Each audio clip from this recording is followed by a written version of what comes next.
Dr. Holland, who was a brand new pediatrician, just opened her practice, was in search of a nurse, and hired Janine Jones immediately for her pediatric clinic in Kerrville.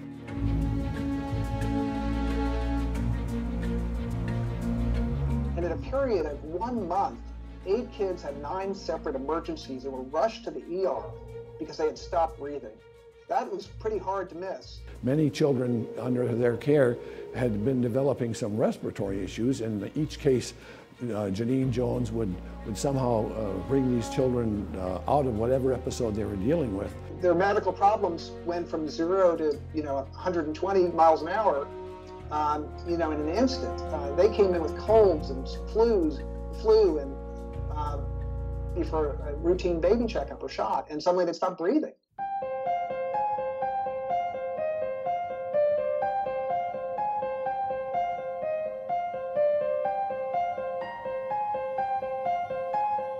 As I recall, the way it surfaced here in Kerrville is that we had a death of a child, Chelsea McClellan. Other physicians were saying, this is not normal. This is not what happens in a physician's office. In Kerrville, in the Sid Peterson Hospital, the little hospital there, they usually see retirees. They don't see kids. What had happened is that Chelsea McClellan had suffered what had been described as a respiratory arrest in the office of Dr. Kathleen Holland. She had been transported to Sid Peterson Hospital. And of course, there was a code called over the hospital loudspeaker that basically was, any medical personnel in the area respond to the code. And so happens that one of the physicians that responded, a man named Dr. Frank Bradley, who was an anesthesiologist. An anesthesiologist identified the pattern of behavior from the child as though she were coming out from a drug called succinylcholine. As they were bringing Chelsea McClellan in, Dr. Bradley observed and commented that it looked to him as though the child was coming out from under the effects of succinylcholine, which was a drug that he administered routinely as a form of anesthesia. Succinylcholine is a muscle paralytic that is usually used to paralyze someone's muscles for surgery, or if they have to be intubated or something like that. If you were to inject it in a person, in a baby, it would just paralyze all of their muscles, including the diaphragm, which is the muscle that you have to use to breathe. So it would essentially just stop respiration, and then probably they would go into cardiac arrest as a result. If you injected succinylcholine into anyone, it would cause this widespread paralysis of their muscles, which is why it's normally used in a hospital, and you have to be under very careful monitoring by an anesthesiologist to make sure that you're not going to die. That's what made people all of a sudden pay attention. What is this drug? What's this child getting this drug for? And then the investigation began.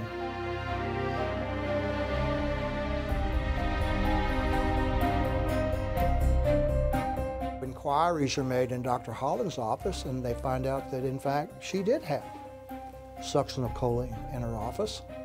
It had been ordered by her nurse, Janine Jones. Upon inspection, Dr. Holland is saying that she has never prescribed it. She checked her supply of succinylcholine and found that there had been a bottle of a vial of succinylcholine missing.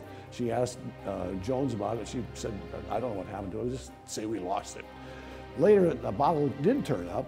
One of the vials had, in fact, been opened, and it had puncture holes in the stopper, indicating that somebody had, with a needle, taken some succinylcholine out of that. And the contents of that bottle was all saline solution. She immediately became suspicious when she started putting 2 and 2 together. So she turned that vial over to Texas Rangers, and that's how that began to tie Jones into the death of Chelsea McClellan.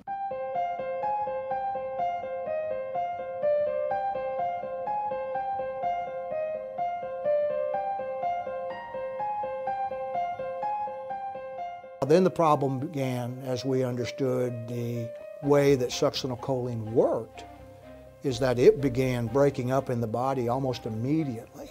So if used correctly, very safe.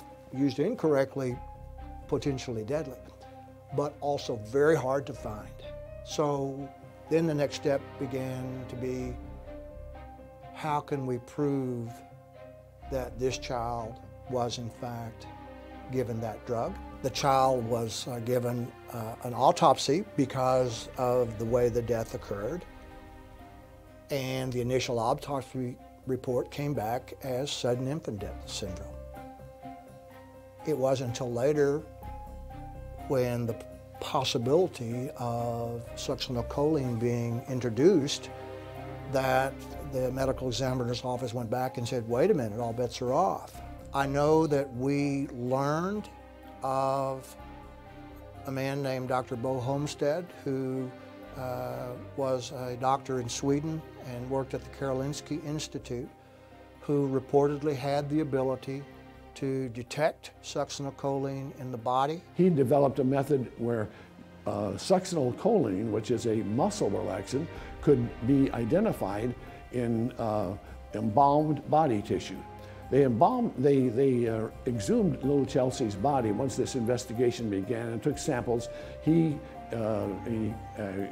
analyzed those samples and was able to identify the presence of succinylcholine. So that gave authorities who were investigating the opportunity to look to try to find where the succinylcholine came from. That led them, of course, to Dr. Holland's office.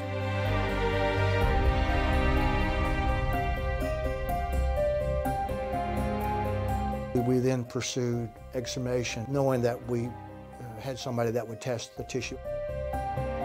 And that's a day that I won't forget. I mean, I still remember it very well. I was 30 or so years old and single and no children. I really hadn't put a lot of thought into what I was getting ready to do at that point in time. The first thing that I noticed immediately was the smell. And I know that's difficult to say, but that was my first experience with smelling decomposition. It was very unnerving for me. I wasn't sure what to expect, and I felt very strongly that I needed to participate in every aspect of this. But boy, I was having second thoughts about it at that time. And it was like seeing a large doll on a table with a stuffed animal and a baby blanket. And I remember having to remind myself that that's not a doll, that's a human being. And I can tell you where at the cemetery it happened, I can tell you what people were wearing, I can tell you where I parked the car.